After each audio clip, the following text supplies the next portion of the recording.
Back to news. Armoor ప్రాంతంలో ఎక్కడా Congress party ఉనికి లేదన్నారు ఎమ్మెల్యే రాకేష్ రెడ్డి. ఎన్నికల ముందు ఇచ్చిన హామీలను అమలు చేశానని ఎమ్మెల్యే రాకేష్ రెడ్డి చెప్పారు. అభివృద్ధి పేరుతో ప్రభుత్వాలు ప్రజలను మోసం చేస్తున్నాయని మండిపడ్డారు. సీఎం రేవంత్ రెడ్డి అభివృద్ధి విషయంలో చర్చకు పిలుపునిస్తే ఎక్కడికైనా తాను సిద్ధంగా ఉన్నానంటున్న ఎమ్మెల్యే రాకేష్ రెడ్డితో మా నిజామాబాద్ ప్రతినిధి Anand Paul face to face.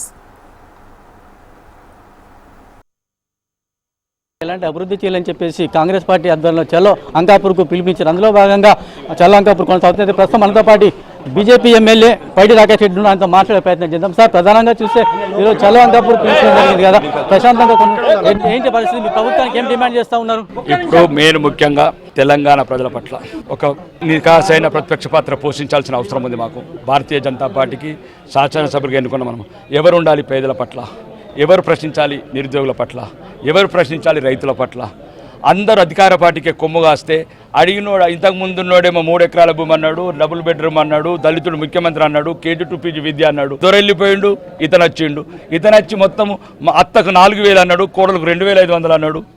రకరకాల మోసాలు చేశారు. కాబట్టి ఆ మోసాలను ఎండగడతాం. ఇంకా తెలంగాణ ప్రజలకు మ్యాక్సిమం టైం ఇచ్చినాం మేము కూడా. ఈరోజు రైతులు ఆ రకంగా ఆకాశంపై పరిచయం గురించి చూస్తుంటే రక్తము కొవ్వు జల్లుకోమంటాడు. ఆ రక్తం కొవ్వి కాంగ్రెస్లో జల్లుమంటున్నాం. నిరుద్యోగ బిడ్డలు ఉద్యోగాలద్దా? రేవంత్ రెడ్డి అన్నదమ్ముల గురించి వచ్చిందా తెలంగాణ? కేసీఆర్ కుటుంబం గురించి వచ్చిందా తెలంగాణ నిరుద్యోగ యువత గురించి వచ్చింది. ఎవరి గురించి వచ్చిండు?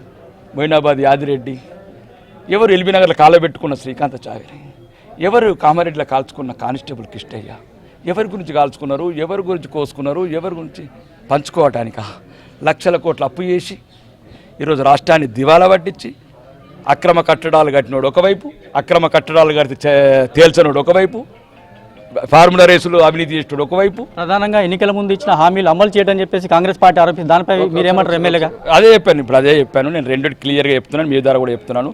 నేను ఎన్నికల ముంగాటి ఇచ్చిన 2 వాగ్దానాలు క్లియర్గా ఇప్పటికీ 100 వేదికల ద్వారా చెప్పాను. ముఖ్యమంత్రి గారు కూడా చెప్పాను. ముఖ్యమంత్రి గారు మీరు గట్టి ఆ రోజు నేను అన్నది మారంపల్లి గ్రామంలో నేను ఎమ్మెల్యే కాగానే ఒకవేళ ప్రభుత్వం ఇవ్వకపోతే నా స్వంత డబ్బులతో ఊరికి 10 ఇళ్ళు కట్టిస్తానన్నాను. ఒకటి సుమారు 90 ఊర్లు 900 ఇళ్ళు. ఈరోజు 3,000 ఇళ్ళు కట్టించాను. ప్రభుత్వం మీద ఒత్తిడి తెచ్చి 2 ప్రభుత్వం దగ్గర డబ్బులు లేకపోతే రేవంత్ రెడ్డికి అపాయింట్మెంట్ ఇవ్వట్లేదు ఎవరు. ఆయనే అంటున్నాడు ఢిల్లీకి పోతే చెప్పులు ఎత్తుకుపోతారు అనుకుంటారంటే మేము కేంద్ర మంత్రికి చెప్పాము. ఒకవేళ ప్రజలు దొంగలుగా ఆయన అయితే అయిండొచ్చు, తెలంగాణ ప్రజలు మంచివాళ్ళు అని మేము కేంద్ర మంత్రిని ఒప్పించి ప్రధానమంత్రి ఆవాస్ నిధులు ఇప్పించింది.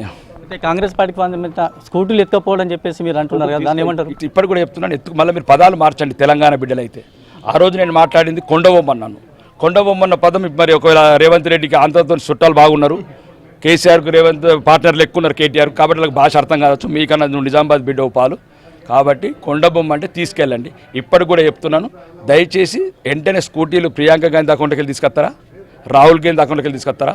మీరు ఇచ్చిన వాగ్దానం పేద బిడ్డలు మిమ్మల్ని నమ్మి ఓట్లు వేసినారు. స్కూటీ వస్తే సిటీ బస్సులు తప్పుతుందని, షేరింగ్ ఆటోలు తప్పుతాయని మీరు కాంగ్రెస్ నేతలకు మీరు సవాల్ విసురుతారు. ఎక్కడ మీరు సిద్ధంగా ఉన్న చర్చలకు? ఎక్కడికి రమ్మంటే అక్కడికి. ఇప్పుడు ఆర్మూర్లో నేను ఇచ్చాను, నేను వస్తున్నా రెడీ అని స్టేట్మెంటు. కానీ నా స్థాయి నాయకులని రమ్మంటున్నాను. లేదు కొడంగల్ రమ్మంటే నేస్తాను. ఇది ఇతర పరిస్థితి మనం చూడొచ్చు. అయితే ప్రస్తుతం అయితే మనం ఇక్కడ ఎమ్మెల్యే పైడి రాకేష్ రెడ్డి ఇంటి వద్ద ఉంటున్నాము. అయితే ఎన్నికల ముందు ఇచ్చిన హామీలను విడతల వారీగా అమలు చేయడం జరిగిందని చెప్పేసి కూడా అంటా ఉన్నారు. అయితే కాంగ్రెస్ వారికి కూడా నేను సవాలు విసురుతున్నాను. అయితే రేవంత్ రెడ్డి కూడా సిద్ధంగా ఉండాలని, కొడంగల్కి రమ్మంటే కొడంగల్కి వస్తానే, లేదా ఆర్మూర్కి వస్తే కూడా చర్చలకు సిద్ధంగా ఉండాలని చెప్పేసి కూడా ఆర్మూర్ ఎమ్మెల్యే పైడి రాకేష్ రెడ్డి అంటున్నారు. కెమెరామెన్ కళ్యాణ్తో ఆనంద్ పాల్, HN TV, నిజామాబాద్.